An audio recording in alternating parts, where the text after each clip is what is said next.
Welcome to Total Network Operations, the podcast dedicated to hardworking network operators like you who deliver all the packets on the wire and in the air. Here on TNOps, we want to shine a bright light on great ideas in NetOps so you can take away useful ideas and make informed decisions for your network and your team. I'm Scott Robon, and today we have a very special episode with Meter and the great pleasure of speaking with Anil Varanasi, the co-founder and CEO of Meter. Anil, great to have you here on TNOps today. Tell us about yourself and what led you to founding Meter. Sure. Scott, thanks for having me. I'm a network engineer myself. I studied networking in college, and we started Meter about a decade ago. I started with my brother. And fundamentally, what we felt was there weren't great networking products being built across hardware, across software, across applications. So when we started a decade ago, we started with the simple premise of building the entire stack and vertically integrating it across hardware, software operations. So Meter builds everything from security appliances, switches, wireless access points, PDUs, where we design the hardware, manufacture it, then the firmware, operating systems, distributed systems, and applications are all Meter. And we had different opinions than where the industry was going on how to iterate on products, how to integrate them, how to think about packet processing, manipulation, and movement a bit differently, and a different business model.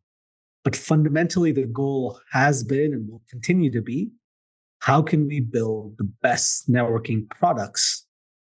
And very selfishly, so that network engineers like us actually have great products for themselves. So I think that's fascinating that you really started on the network equipment and operations perspective. Was that before you had any intention to do a managed service of sorts? So, and you've mentioned like you knew you could do better on certain things, either from the user perspective or in packet processing. Can you give us a couple of examples that really pushed you to say, Meter can do this better? Yeah, I think to answer your question, I think the first question you had was, were we always going to do it the whole thing? And it's been that entirely from the beginning. Okay. And we believe having that sort of clarity from the beginning actually helps the choices you make from how you design the hardware, how do you write the software, and what incentives you have in place in your business. We're not looking to just build a bunch of hardware, sell it off for a little bit of margin, and then wash our hands. And that's a huge challenge with the industry up until now. And then second, to your point on examples specifically on how to do it, is when we got started was really around the time when video and other things were taking over the internet, especially on real-time data. And if you looked at any of the data centers, they were doing much better packet processing on speed, reliability, and security. But if you looked at the same counterparts in local infrastructure, somehow they were all based on text files. And even today, when you go look at the best local networking companies and you dig deep and seeing how they actually do it, it's just a bunch of DSL text files that are just sitting there. And where our opinions really started was, why are we not taking the approach of using software better, the approach of how we do packet processing, whether it's user space networking, any of these things on down, why is that not coming down locally? So that's one fundamentally a big thing that we knew we could do differently. Okay. Second, all these products seem to have been built disparately. We've got our classic legacy companies that have been around a long time. Sure. And then every new entrant that comes in, they end up building a small sliver of products customers needs and really starting with that wedge and then growing after that. But what happens is the good companies take off and they never end up actually really building the rest of the stack. Sure. And then they kind of hit a ceiling, and then one of the large players comes by and says, would you like to be acquired? And the answer is yes. And, kind of adds to the portfolio. You grafted in, sometimes yes, good, sometimes not so good. Right. And it kind of just keeps going. So we took another part that was entirely different is we said, let's build the entire stack from the ground up. And that's been true from day one, and actually integrate the entire thing. Right. So today with Meter, everything from ISP procurement, ISP management, ISP billing, to security appliances, firewall, switching, Wi-Fi, SD-WAN, and VPN are all in a single platform. And also what we're announcing is cellular that's going to be on the same platform as well. So having that clarity of saying we will build the entire stack, so it's built to compete with the legacy providers, but a customer and an operator does not have to make a choice saying, oh man, this thing is good, but it's only a partial solution. Sure. But we felt if we spend, painstaking years first, we could have a really integrated product where for an operator should feel like one company built this. And today when we all use networking products, it feels like 10 different companies built these things. Very, very few integrated solutions out there. Maybe you can count them on one or two fingers at this point, but with you guys being one of them. So that's it. I've taken the holistic approach for making sure your ops stack is integrated, right? And I think you very much have that same philosophy, and you've taken it from a product perspective and a service perspective. Like you just called out that you will manage ISP connectivity for your customers, and that is independent of your gear, right? Yes. So you must have had service design thoughts on this as well that may be just as important as the hardware design things. For sure. Even on the ISP part, that's our product. It's called Meter Connect. Mm-hmm. That customers can use it even without using our gear. But if somebody uses our gear, it's even more integrated, everything from host monitoring and other things and knowing uptime and all of those things being automated. But even something like Meter Connect, we spent 4 or 5 years building it. And the simplest way to describe it is Kayak or Expedia, but for ISPs. The premise we had internally, even a decade ago when we first wrote the spec for Meter Connect, is I'm able to buy everything on the internet except the internet itself. Right. And we wanted to fix that. We felt like for networking teams, it shouldn't take weeks just to know who's available and at what price, and does it meet the requirements they have. But that's been part of the design on how we design the stack, how we design the APIs, and how they all integrate together. It's beautiful to watch somebody have an entire meter rack from PDU, security appliances, switches, and APs with ISPs that we procured, full host monitoring, full high availability, full kind of stats built in, including alerts, and just have a much better experience as an operator than having to maintain 4 or 5 different spreadsheets and all this different stuff. Now, do you have to go and have specific arrangements with different network service providers? What does negotiation and engagement look like on that front? Yes, to answer your question, we work with all the large ISPs and all the local ISPs. And because we buy so many connections on behalf of our customers, we tend to get much better pricing, which we pass on to our customers as well. And routinely, customers end up saving a lot of money through using Meter Connect, along with using Meter Network, which is our entire hardware stack as well. I think I saw a reference on the website too, where if you have a customer that comes along with a better price on local network connectivity, you would actually try to match that or negotiate even better. 100%. And that's part of the service that we do, which is if you're thinking about a network operator, what we have seen is companies' headcounts grow a lot, but actually networking and IT teams are either stagnant or shrinking. Sure. So each of these teams is asked to do a lot more than they used to be. Right. One stat I saw was that in the past, for every 100 people in the company, there used to be one IT person. Today, it's one for every 275 to 300. Wow. And that is a lot to manage. Sure. While complexity of networking has increased, not decreased, mainly because the number of clients on a network has grown dramatically. Sure. And so everything that we kind of do and build is in the lens of we're building for networking operators and networking engineers and others that are actually having to maintain these networks. And if we were on the other side, what are things we would want to be able to have our lives be a little bit easier? What Let's go back to the equipment and Sure. operating system. Now, we're seeing, this transition for some time now of folks who really prefer the CLI moving to API-based interaction and more automated interaction. Did you take an API-based approach from the start, or do you also internally have the people who still like the CLI to your gear? What did that look like for you internally? We have both. It's a full API approach from the beginning. Even how the team is constructed is really interesting. There's a lot of people here that have been building incredible networking hardware and software for decades. Sure. Along with them, some of the most impressive folks from some of the largest API companies, like public facing API companies, are all at Meter building out these APIs. So everything that's on our dashboard to our products like Command and Connect and other things are all API driven entirely. And we have people that prefer the CLI.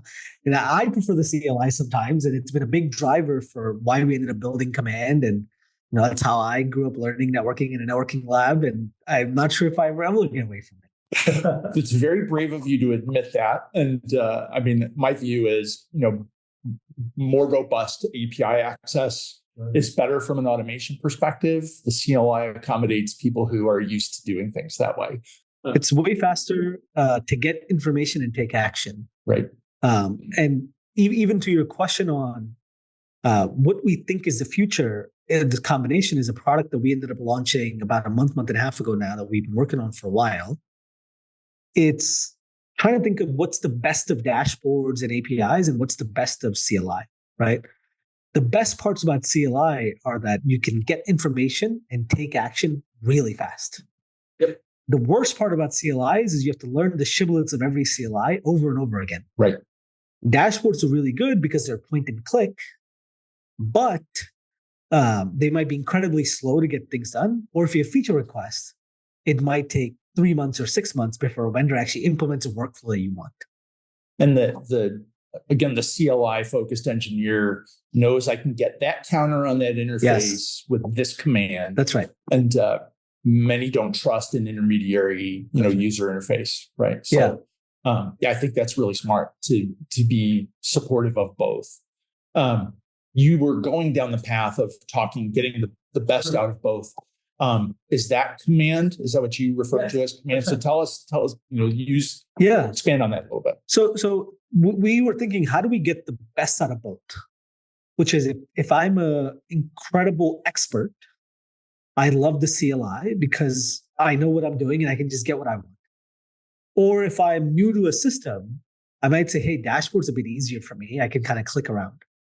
What Command actually does is kind of brings both of those together, where you can just type in the commands the way you want. And we've built models that will actually generate software entirely on the fly. So that along with the commands, you have software that just generates. And then you essentially have a software engineer sitting right next to you, where instead of waiting for somebody to take your feature request, design it, then do product management, then do the engineering work, and then it gets released, it's just written entirely on the fly.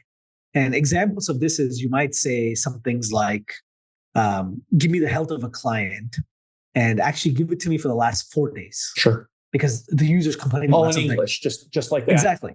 And when you say client, how do you refer to the client or the device? What do you mean? So you can just hit @ like you might do in Slack or Teams. Sure. So you can say, give me the health of @ Scott's Dell laptop.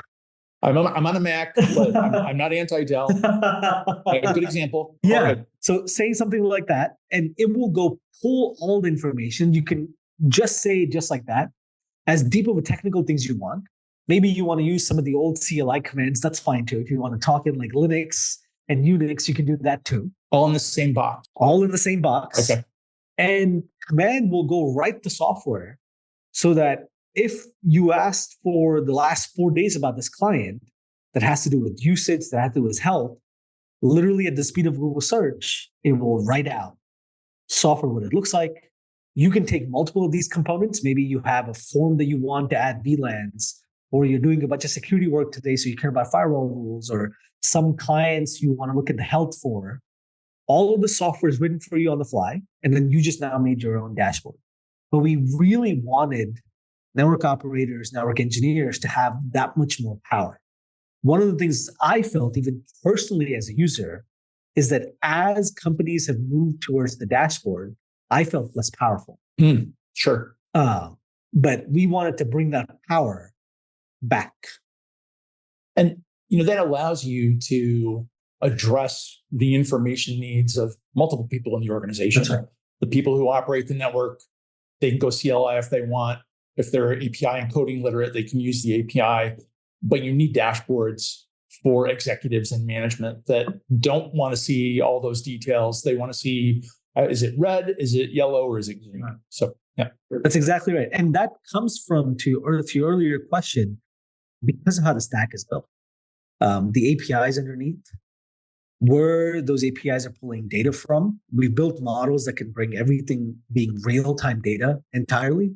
And that you're actually looking at real-time data. It's not a frozen corpus of information from 6 months ago or 12 months ago.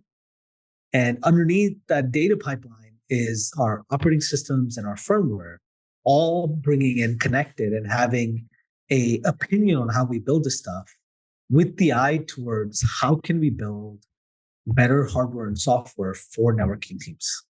Yeah, the knowing what the inputs are going to be and how I need to process that from a software perspective and a hardware perspective, that vertical integration, there seems to be a swing back in the industry on vertical integration altogether.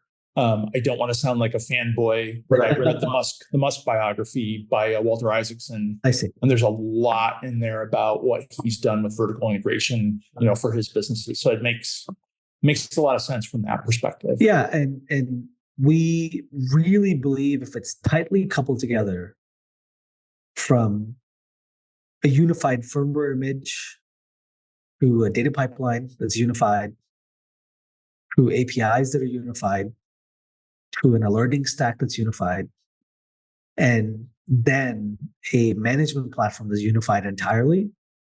And it's so nice when our customers that have everything from ISP and now to cellular, with security and switching and wireless and ISPs and SD-WAN and VPN all in a single place, it is so useful for them to go do stuff. Like, I'll give you a simple example. Layer 7, DNS security, things like that. Let's say somebody wants to block a particular application. You normally go buy a separate DNS security product. Then you're trying to figure out how to integrate it. Sure. Who's going to pay for it? Who's managing it?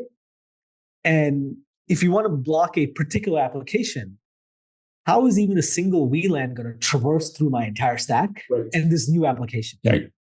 With our DNS security product, for example, you can select the VLAN you want to block something and go as granular as blocking a particular application. It takes a minute or two. And that is an incredible amount of time save for a networking team that knows what they want. They know this is the application they want to block, but they didn't have to go spend hours integrating it and getting another budget for another product and then figuring out who's managing it and then figuring out, like, how am I actually going to disperse this everywhere? I'm very much aligned with how do I get better synergy out of my logical network configuration and security mechanisms. Yeah. That's an adjacency that we tend to put in silos way too easily. We did another podcast with one of my other fellow Packet Pushers hosts on that exactly. So I think that fits right in with that. And security, of course, is much bigger than just network security. But I'm very much aligned with that philosophy. Makes a lot of sense to me. Yeah, I think if every security is good, but network security isn't, you're in a bad spot. Weakest link. Weakest link is how the bad guys get in. Right? Yes. So, just one last question on the command interface. So, is it safe to say that you're basically doing natural language processing, right? You're letting people, type in English. What powers that? You haven't mentioned that it's AI. Are you doing it some other way, or how are you handling that behind the scenes? Yeah, we don't even like using terms like that. Sure. I think it's like when companies end up like trumpeting that stuff, it's basically like, why would I try to tell my customers that I'm using MySQL or Postgres or something. I don't care as a user. Tell me what it means for me. Right. We did build models in-house, models that understand how we do operating systems, how our architecture is, and how our hardware is built. And then models that understand how we write software and how we design software. But we really just look at it as another tool, right? Just like how we make database decisions or we might write custom software there. We ended up doing models to help serve. And these models only know meter. And there's two advantages that come from that.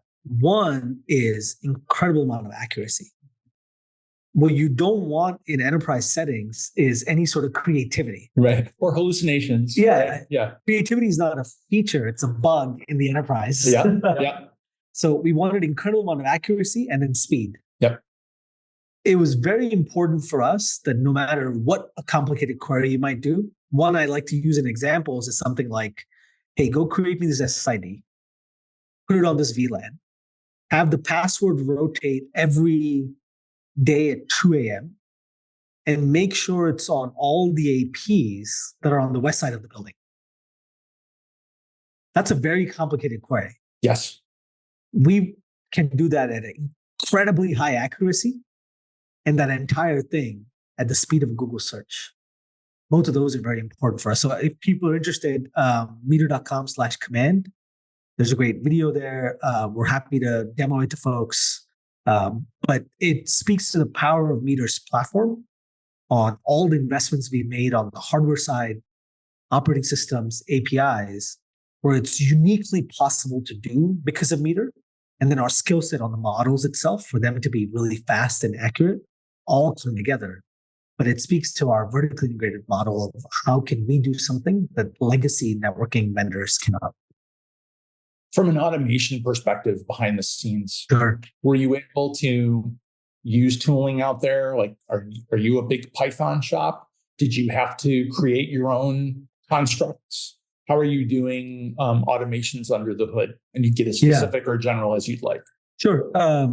We're old school, a lot of C and some Go and other things these days. But we have a slightly different take on automations. A man can do three important things. One is get information. Two is take action. And three is write software for you entirely on the fly. Automation is mainly about two, which is taking action. Mm-hmm. Given the stuff is so new and we really care about accuracy, like it's critical infrastructure that affects our customers, we don't have command today going and doing stuff on its own. Okay. What we want to do is put the power of that in the hands of our customers and partners that are network engineers and network operators, where they can say they want something, then that is confirmed, and then it goes and does that. But we want the systems to be much better to be able to do that. And then we felt this intermediate step is very important to actually understand how people are using it, given how powerful it is. Like I mentioned, we announced it about 6-7 weeks ago, and it's gotten a rave response from not just networking, but technology companies in general. And we think if we're careful about learning how people are using it, then we want to bring in how do actually network operators want to have this running automated and say, not only do I want you to do this every 6 hours or do this every 12 hours, whatever. And that should be just as easy to be able to do for network operators. Yeah, that certainly helps people get comfortable with adoption, right? You keep the human and the click OK to continue. Yes. And we've seen it, I use the routing protocol examples, Sure. right? We went from really simple RIP to link state flooding, in ISIS and OSPF. And that those are automations that are built in, but it took time, it took use case definition, it took the protocol designers and implementers, years to make sure we got the cases right. So I don't see this as that different from wanting to make sure you get it right. Yeah, we again want to work backwards from our customers, their use cases, and how can we build good products to service that. I hope we never become a company where it says, here's a shiny new technology, I'm just going to badger it down a customer. because everybody's doing it. We don't like to take that approach. That's why you'll almost, hopefully, never hear us even say AI, because it's just another tool for us on how can we build good products. No, I caught that, and the way you were answering, interacting on the questions, and I mean, I think that's wise because at the end of the day, the customer shouldn't matter how it's getting done. That's right. Or what technologies are being employed. Is if you're delivering outcomes that are useful and value added, what does it matter whether I'm doing, linear regression analysis or something that I call machine learning? Yeah. And that's our approach for hardware building. That's our approach for building APIs and even new products like cellular. That's our entire approach, which is what is the customer problem? What is the partner problem that we're seeing? And are we uniquely situated to solve it? And if we are, can we do it in a way that's better than everything else that's out there? So you mentioned cellular. Sure. Tell me what's happening there and why? Why private wireless? Yeah.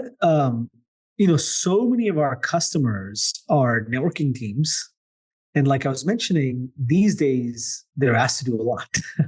And cellular is a big part of what networking teams and partners are being able to ask to do in spaces.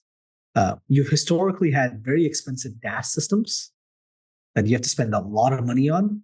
They get outdated fast, and they're really hard to maintain. And it's really expensive for carriers as well to go maintain these systems, support them, and go install antennas and other things.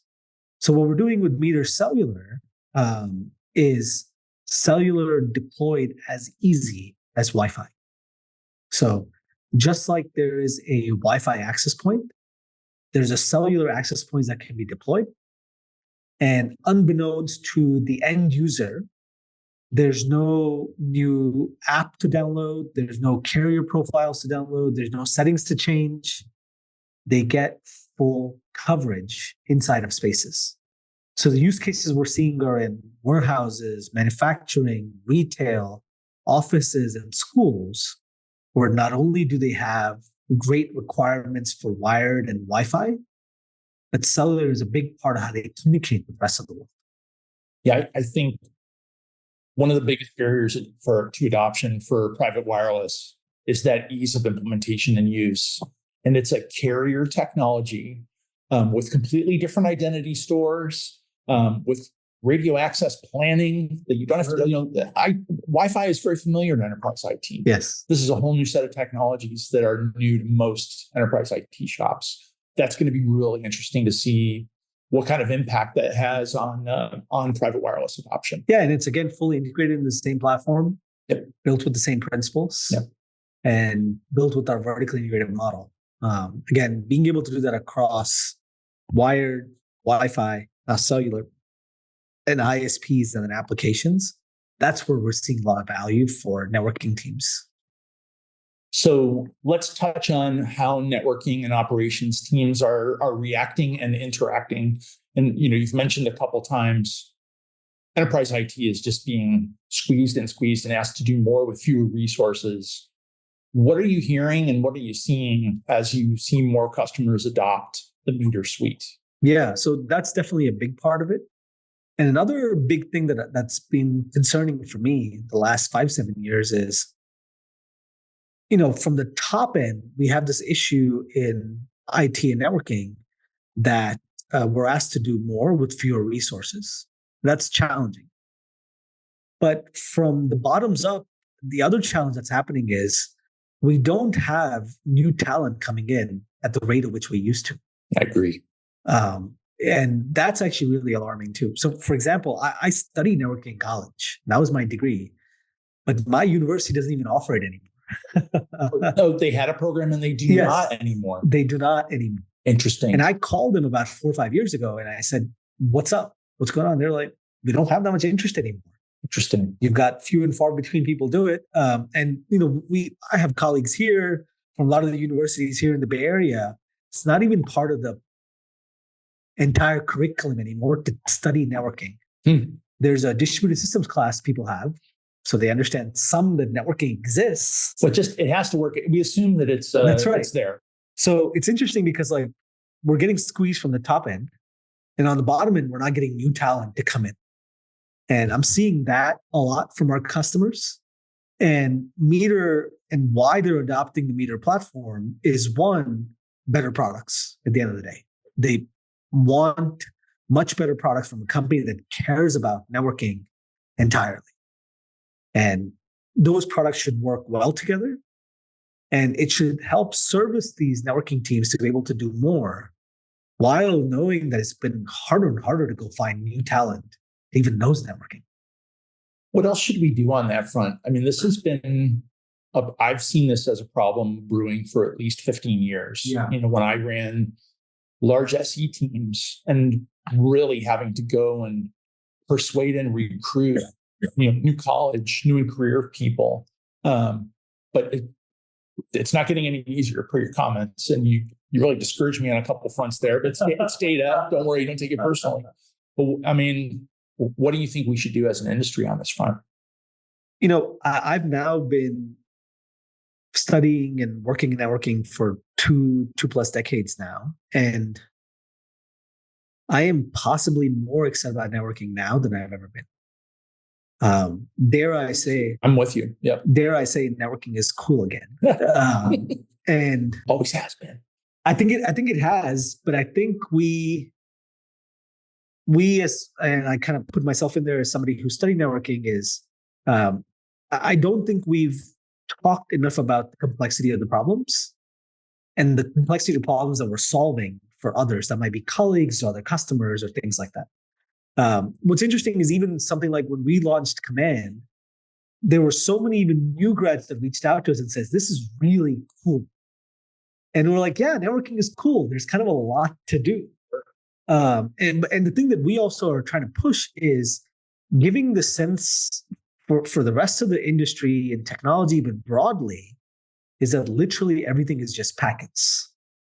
If you are doing something that might be a phone call, that might be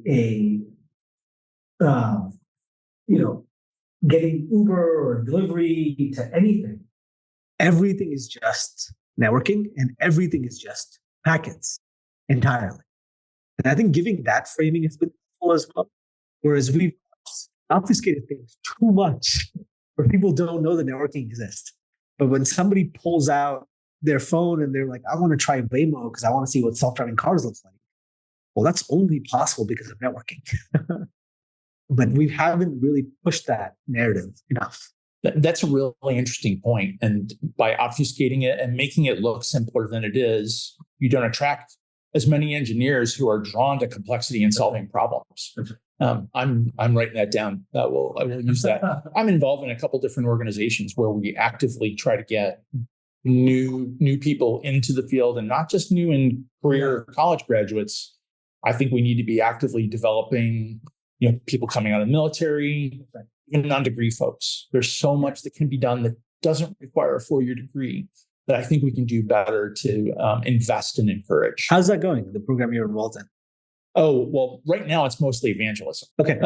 I'm one of the organizations I work with, the U.S. Networking User Association. We have lots of local NUGs.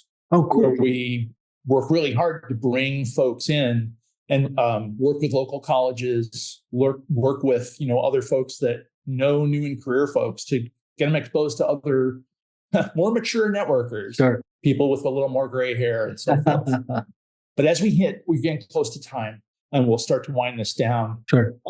Is there anything else that you want to hit in the next 3 or 4 minutes that you haven't been able to touch on so far?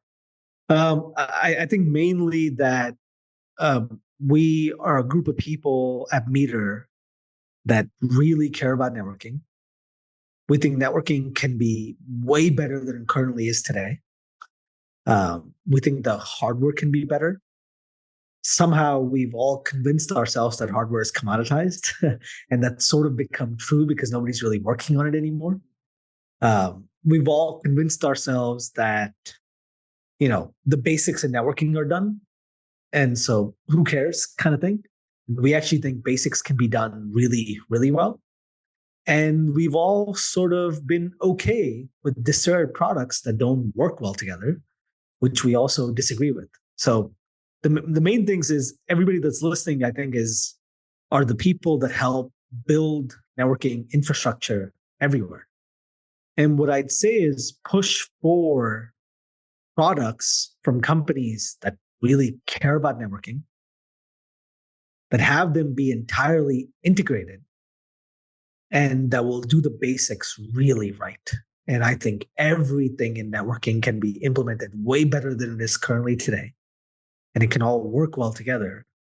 And we should have the most beautiful products and technology, not just from a pixels point of view, Sure. but the experience, how they work, how delightful they are. I think we should have all of them in networking, and we should all push for that. That's a great view into what you are building and delivering. I really appreciate your time on all of this today. Anil, where would you like folks to contact you or find you? What's the best way? Yeah, we are at meter.com, METER. And my email is anil@meter.com. I try to answer every single email that I get, and I'd love to hear from folks that are listening. Really appreciate you putting that out there. Thank you so much for this time today. And thank you, listeners, for tuning in to this conversation with Anil and Meter. TNOPS is a growing project, and we'd love to hear your feedback, especially topics you'd like us to cover and other people you'd like to hear. If you know someone or you are someone with important things to say about networking and network operations, let us know. These episodes provide a channel for us to promote best practices and big ideas, what's happening in the industry from Meter and many others. Please spread the word on TNOPS and help us all make networking cool again. Thank you, Anil. Let's get others involved in the conversation. You can drop me, Scott Robon, a DM on LinkedIn, or send us a follow-up at packetpushers.net/follow-up. Thanks so much for your time, and we'll see you next time on Total Network Operations.